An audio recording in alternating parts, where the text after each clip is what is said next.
ഇന്ന് നമുക്ക് നല്ല ടേസ്റ്റി ആയിട്ടുള്ള പ്ലം കേക്ക് ഉണ്ടാക്കിയാലോ? ചട്ടി അടുപ്പത്ത് വെച്ചിട്ടുണ്ട്. ഇതിലേക്ക് 1 കപ്പ് പഞ്ചസാര ഇട്ടെടുക്കാം. ചെറിയ ഫ്ലെയിമിൽ വെച്ചിട്ടൊന്ന് മെൽറ്റാക്കി എടുക്കാം. അപ്പോൾ അതാ പഞ്ചസാര മെൽറ്റായി വന്നിട്ടുണ്ട്.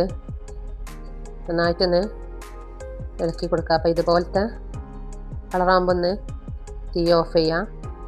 പഞ്ചസാര എടുത്ത അതേ കപ്പ് തന്നെ 1 കപ്പ് വെള്ളം ഇതിലേക്ക് ഒഴിച്ചെടുക്കാം. വെള്ളം ഒഴിക്കുമ്പോൾ പ്രത്യേകം ശ്രദ്ധിക്കണം, മേത്തേക്കാവുമെന്ന് ശ്രദ്ധിച്ചിട്ട് വേണം ഒഴിക്കാൻ. നന്നായിട്ടൊന്ന് മിക്സ് ചെയ്തെടുത്തതിന് ശേഷം 1/4 കപ്പ് ഉണക്കമുന്തിരി ഇതിലേക്ക് ചേർത്ത് കൊടുത്തിട്ട് ഒരു 5 മിനിറ്റ് നന്നായിട്ടൊന്ന് തിളപ്പിച്ചെടുക്കാം.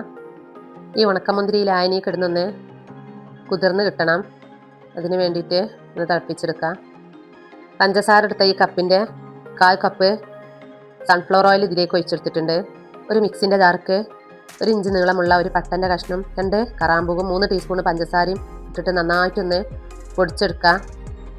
ഇതിലേക്ക് ഒരു 15 ഈത്തപ്പഴം കട്ട് ചെയ്തതും ടൂട്ടി ഫ്രൂട്ടി 3 ഐറ്റത്തിലും എടുത്തിട്ടുണ്ട്. ഇനി ഒരു അരിപ്പ എടുത്തിട്ടുണ്ട്. ഇതിലേക്ക് 1.5 കപ്പ് മൈദ ചേർത്ത് കൊടുക്കുക. 1/4 ടീസ്പൂണ് ഉപ്പും 1 ടീസ്പൂണ് ബേക്കിംഗ് പൗഡറും കൂടി ഇതിലേക്ക് ചേർത്ത് കൊടുത്തിട്ടുണ്ട്.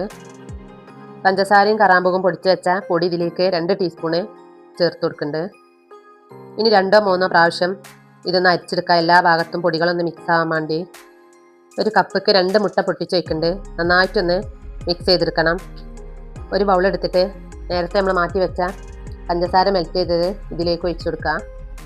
നമ്മൾ എടുത്തു വെച്ചിട്ടുള്ള ടൂട്ടി ഫ്രൂട്ടി ഈന്തപ്പഴം ഇതിലേക്ക് ചേർത്ത് കൊടുത്തിട്ടുണ്ട്. എന്നിട്ട് നന്നായിട്ടൊന്ന് മിക്സ് ചെയ്തെടുക്കുക. നമ്മൾ എടുത്തു വെച്ചിട്ടുള്ള ഈ ലായനി ചൂടാറിൻ്റെ ശേഷം മാത്രം നമ്മൾ മുട്ട ഇതിലേക്ക് ചേർത്ത് കൊടുക്കുക. 1/2 ടീസ്പൂണ് വാനില എസൻസ് ഇതിലേക്ക് ചേർത്ത് കൊടുത്തിട്ടുണ്ട്. ഇനി നമുക്ക് അരിച്ച് വെച്ചിട്ടുള്ള പൊടി ഇതിലേക്ക് ഇട്ടുകൊടുത്തിട്ട് നന്നായിട്ടൊന്ന് ഇളക്കി കൊടുക്കുക. അപ്പോൾ ഇതാ നമ്മളെ മാവ് ഇതുപോലത്തെ ലൂസിലാണ് നമ്മൾ ആക്കിയെടുത്തിട്ടുള്ളത്. മാവ് നല്ല തിക്കാണെന്നുണ്ടെങ്കിൽ ചെറിയ ചൂടുവെള്ളം ഒന്ന് വെച്ച് കൊടുക്കുക. ഒരു പാത്രം അടുപ്പത്ത് വെച്ചിട്ടുണ്ട്. ഇതൊന്ന് 5 മിനിറ്റ് ചൂടായതിൻ്റെ ശേഷം ഇതിലേക്ക് ഒരു തിരികെ വെച്ചെടുത്തിട്ടുണ്ട്. കേക്ക് ടിന്ന് എടുത്തിട്ടുണ്ട്. ഇതിലേക്ക് കുറച്ച് മൈദപ്പൊടി ഇട്ടെടുത്തിട്ടുണ്ട്.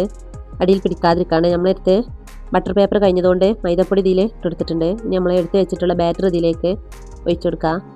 ഇനി നമ്മൾ ചൂടായ ഈ പാത്രത്തിലേക്ക് തിരികൻ്റെ മേൽക്ക് വെച്ചെടുത്തിട്ട് 3/4 മണിക്കൂർ ലോ ഫ്ലെയിമിൽ വെക്കുക. അപ്പോൾ ഇതാ നമ്മുടെ കേക്ക് വെന്ത് വന്നിട്ടുണ്ട്. ഇനി നമുക്കിതൊന്ന് കട്ട് ചെയ്തെടുക്കുക. ഉള്ളക്കല്ല വെന്ത് നല്ല സോഫ്റ്റായി വന്നിട്ടുണ്ട്. കേക്ക് വെന്തോ അല്ലേ അറിയാൻ വേണ്ടി ഇതുപോലത്തെ ഒരു ടൂത്ത് പിക്ക് ആയിട്ടൊന്ന് കുത്തി നോക്കാം. കേക്ക് ടിന്നിൽ മൈദ ഇട്ടെടുത്തതുകൊണ്ട് അടി പിടിക്കാതെ കിട്ടിയിട്ടുണ്ട്. അപ്പോൾ ഇതാ കട്ട് ചെയ്തെടുത്തിട്ടുണ്ട്. അടിപൊളി ടേസ്റ്റാണ്. ഇരിക്കുന്തോറും ഇതിൻ്റെ ടേസ്റ്റ് കൂടും. അപ്പോൾ എല്ലാവരും ഒന്ന് ട്രൈ ചെയ്യണം.